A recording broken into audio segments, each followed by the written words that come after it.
যুদ্ধবিরতি চুক্তি লঙ্ঘন করে গাজায় ইসরায়েলি হামলায় সবশেষ পাওয়া খবর অনুযায়ী কমপক্ষে ১০৪ প্যালেস্টিনিয়ানের মৃত্যু হয়েছে। নিহতদের মধ্যে ৪৬টি শিশুও রয়েছে। আহত হয়েছেন অন্তত ২৫৩ জন। মঙ্গলবার রাত থেকে বুধবার সকাল পর্যন্ত চলা হামলায় এসব হতাহতের ঘটনা ঘটে। ট্রাম্পের প্রস্তাবিত চুক্তি লঙ্ঘন করে মাত্র ১০ দিনের মাথায় দ্বিতীয়বারের মতো ভয়াবহ এই সিরিজ হামলা চালালো ইসরায়েল। এর আগে মঙ্গলবার বিকেলে গাজার দক্ষিণাঞ্চলের রাফায় স্নাইপারের গুলিতে ইসরায়েলি এক সেনার মৃত্যুর দাবি করে আইডিএফ। প্রতিক্রিয়া হিসেবে রাতে গাজায় তাৎক্ষণিক শক্তিশালী হামলার নির্দেশ দেন ইসরায়েলের প্রধানমন্ত্রী বেঞ্জামিন নেতানিয়াহু। যুদ্ধবিরতি চুক্তির দ্বিতীয় দফার আলোচনার আগে ইসরায়েলের এই হামলার ঘটনাকেও ন্যায্যতা দিয়েছেন প্রেসিডেন্ট ডোনাল্ড ট্রাম্প। এশিয়ান সফরে জাপান থেকে সাউথ কোরিয়া যাওয়ার সময় তিনি বলেন, তারা একজন ইসরায়েলি সৈন্যকে হত্যা করেছে, তাই ইসরায়েলও পাল্টা আক্রমণ করেছে।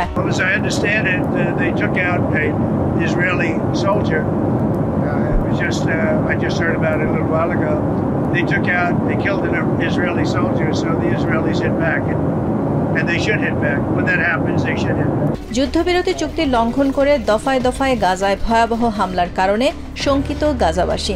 প্রেসিডেন্ট ট্রাম্পের ভূমিকা নিয়েও অসন্তোষ প্রকাশ করেন তারা। আদৌ কোনো শান্তি চুক্তি স্বাক্ষর হয়েছে কিনা এমন প্রশ্ন তোলেন গাজার বাসিন্দা আয়া আল শাওয়াফ। আপনি যা সই করেছেন সেটি কোথায়? আপনি কি এমন একটি মানবিক যুদ্ধবিরতিতে স্বাক্ষর করেননি যা আমাদের নিরীহ নারী ও শিশুদের রক্ষা করবে? সেই আলোচনা এখন কোথায়? এটি শুধু কথার কথা। এখানে কোনো মানবিক যুদ্ধবিরতি নেই, কোনো শান্তিও নেই। আবারও যুদ্ধের আশঙ্কা করে গাজাবাসী আলা আবু হোসেন বলেন, তারা মর্যাদার সাথে বাঁচতে চান। ইতিমধ্যে তারা ৭০,০০০-এর বেশি মানুষকে হারিয়েছেন। আমরা আশঙ্কা করছি যুদ্ধ আবার ফিরে আসবে। আমরা ৭০,০০০-এর বেশি প্যালেস্টিনিয়ানকে হারিয়েছি। ২ বছর ধরে যুদ্ধের যন্ত্রণা ভোগ করছি। আমরা আর যুদ্ধ চাই না, স্বাধীনতা ও শান্তিতে বাঁচতে চাই। এই রক্তপাত বন্ধ হোক, যেন আমরা মর্যাদা নিয়ে বাঁচতে পারি। যুদ্ধ বন্ধের প্রতিশ্রুতি দেওয়া সত্ত্বেও বারবার হামলার কারণে ইসরায়েলিদের বিশ্বাসঘাতক অভিহিত করেন গাজার বাসিন্দারা। গাজার এক প্যালেস্টিনিয়ান বলেন, ইসরায়েল পৃথিবীর সবচেয়ে বড় প্রতিশ্রুতি ভঙ্গকারী।